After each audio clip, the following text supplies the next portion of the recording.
Do you feel like your grocery budget is out of control? Like every single time you go to the grocery store, you go well over your budget. Like your grocery budget just do not exist when you get to that grocery store. Well, today I'm going to give you 10 ways you can save at the grocery store. And these are easy tips that you can follow or incorporate into your already weekly grocery planning process.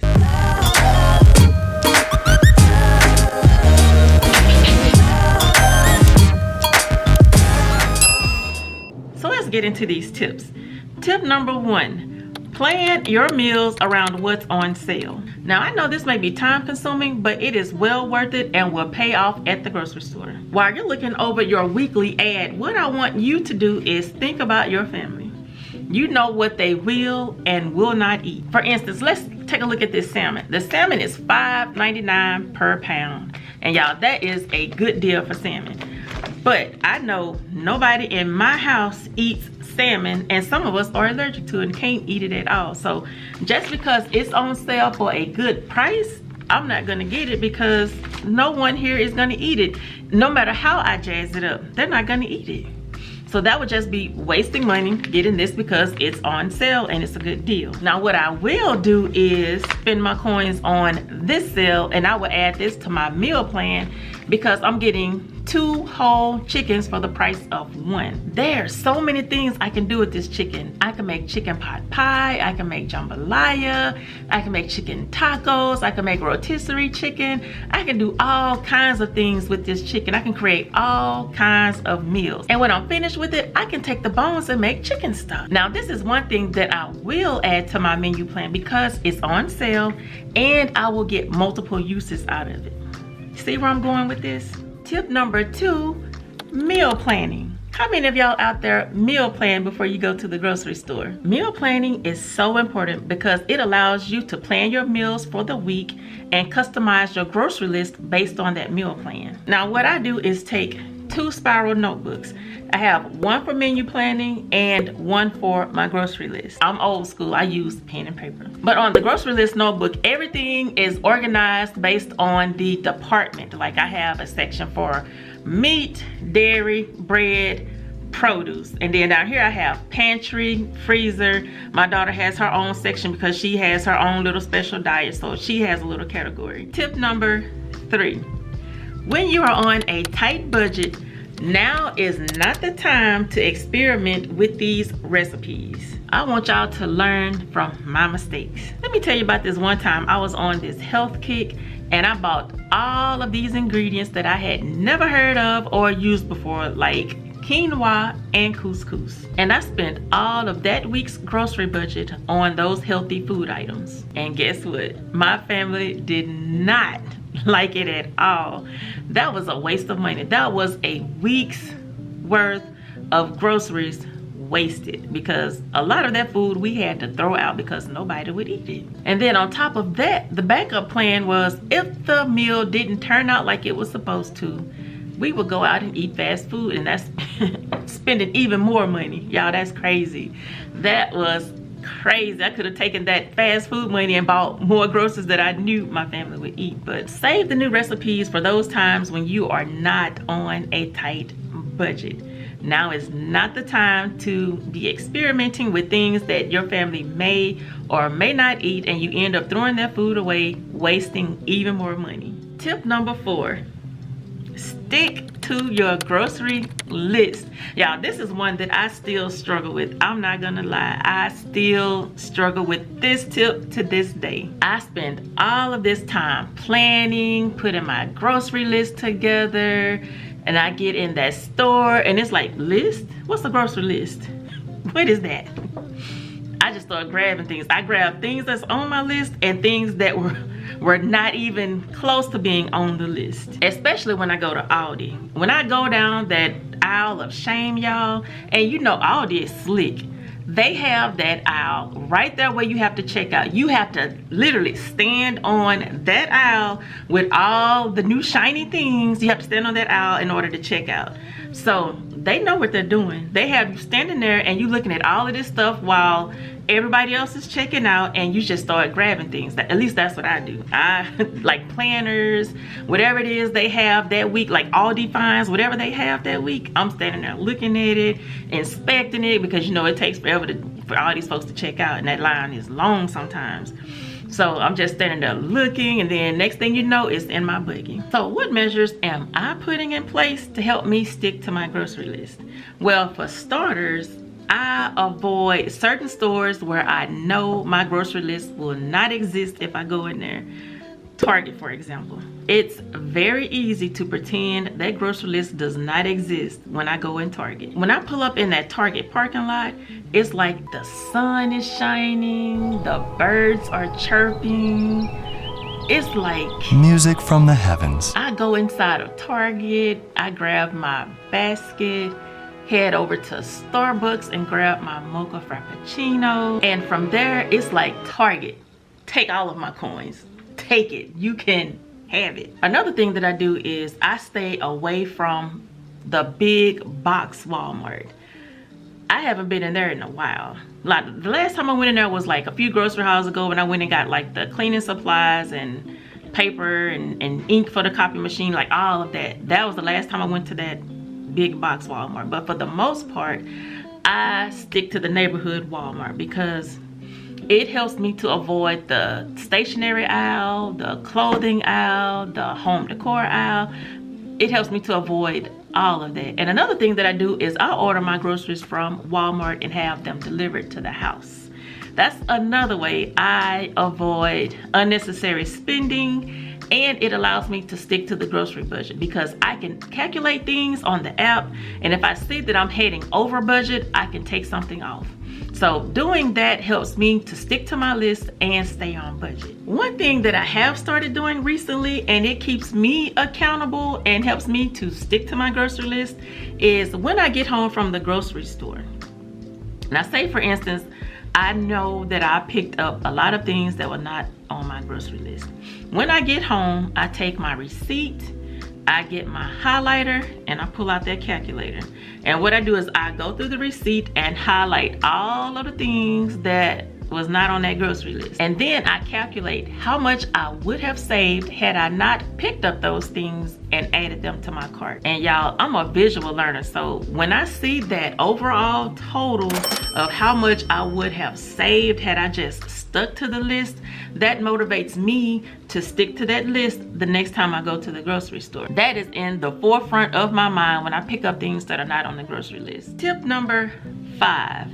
Stock up when that item is on sale. And this goes hand in hand with planning your meals around what's on sale. When you know something is at its lowest price, go ahead and stock up on it. And I'm sure y'all are familiar with sales cycles. Y'all know that everything runs on a sales cycle. So get familiar with your sales cycle and whatever items you plan on getting.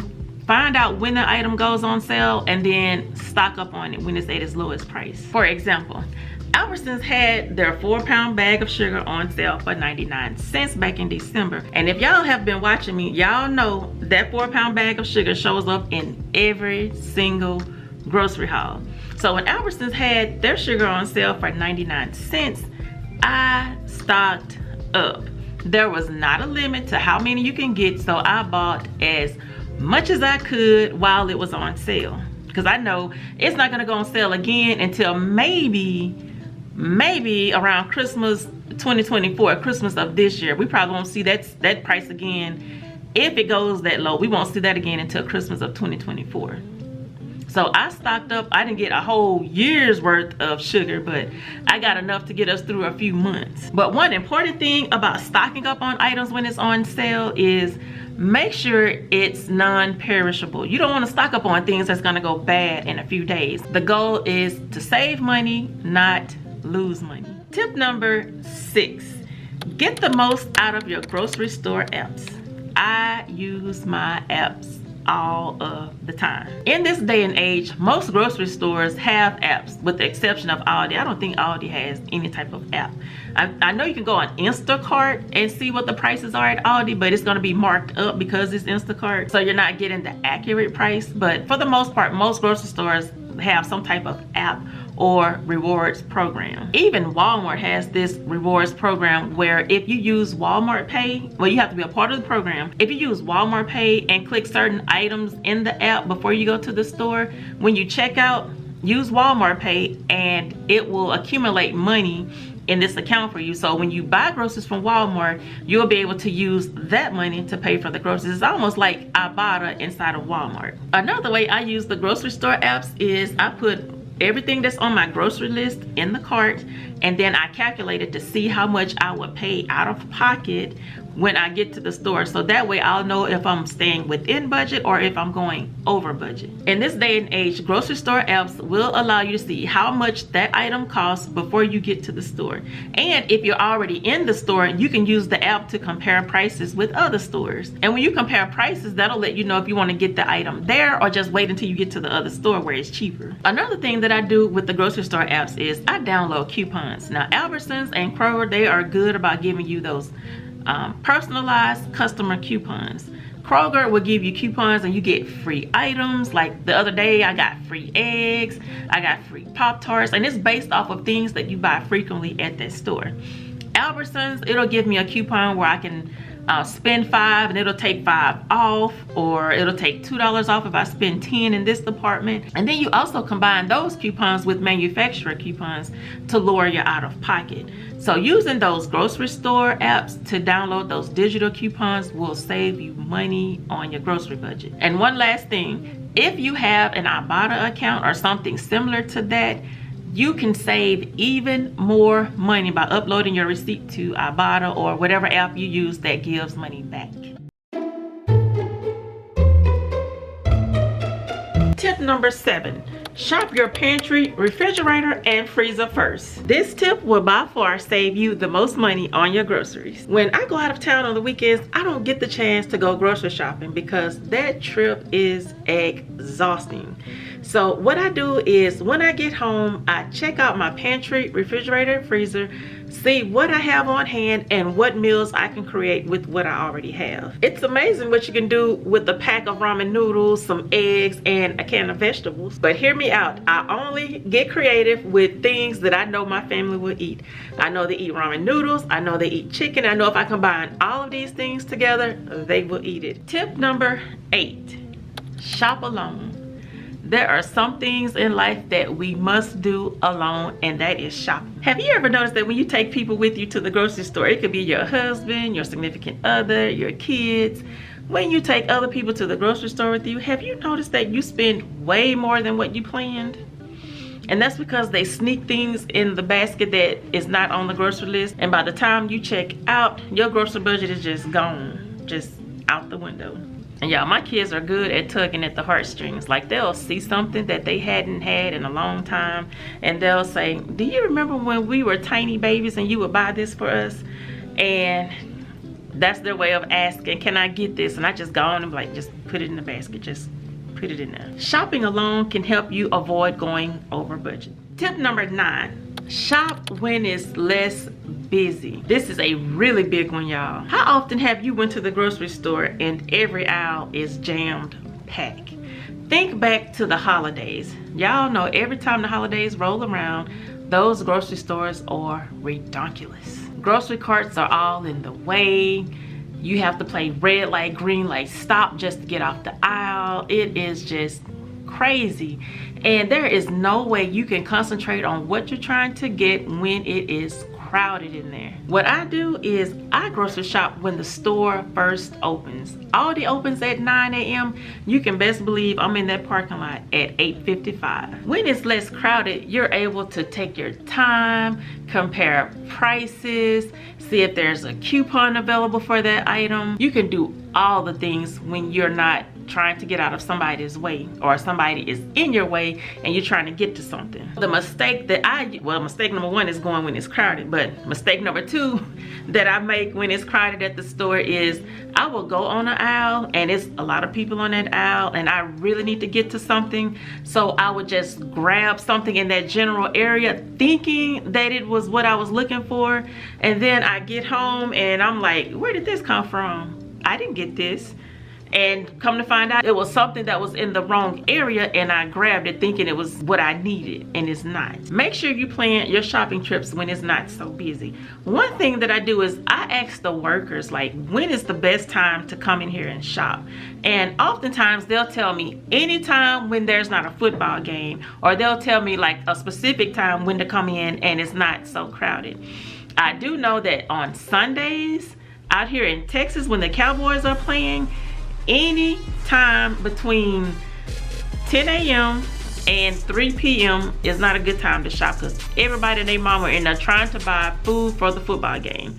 So I do not shop during that time, because I know that it is crazy busy in the stores. All right, again, plan your shopping trips when it's not so busy. Tip number 10, buy off-brand products. I buy off-brand all the time. I love me some great value. And anyway, off-brand products are usually manufactured in the same building as their name brand competitors, but at a lower price. And off-brand products offer the same taste and value as the name brand product. Taste a can of great value corn and a can of green giant corn and tell me if you notice a difference. It tastes the same. And you can also compare the ingredients on an off-brand product to a name brand product, and it's usually the exact same ingredients. Buying off-brand products allows you to enjoy the savings without sacrificing quality. So save your coins and buy off-brand. I have a bonus tip for y'all. This is a good one. This is something that I watched my mom do when I was growing up, and we would go grocery shopping together. She would calculate as she shopped. So what she did was she had her piece of paper, which usually consisted of an old envelope, and she would add things up as she put it in her basket. And then before she get to the register, she would have her overall total. That way she knew exactly how much she was gonna spend out of pocket. And when she didn't have a piece of paper to write on, she would calculate it all in her head while she's standing in line waiting to get checked out. That way the total did not surprise her. I find myself doing the same thing. I have my little pen and paper as I'm walking through the aisle, because I have my grocery list on my paper, because I'm old school like that, and I write the price of everything down as I go, and then I calculate it, so by the time I get to the register to check out, I'm not surprised. And I even add a little buffer by rounding things up. So if something costs $2.98, I'm gonna round it up to $3. So it just give me just a small buffer by the time I get to the register. I hope you can use some of these tips. My goal is to help you find new ways to cut your grocery bill in half. With grocery prices going up and paychecks remaining the same, we have to do what we can to put food on the table for our families. If you would like to see more videos like this, let me know down in the comments section. If you had not liked this video yet, go ahead and hit that like button. And if you like to see videos like this, go ahead and click that subscribe button, become a part of the family. And with that, I'll see y'all in the next video. Bye everyone.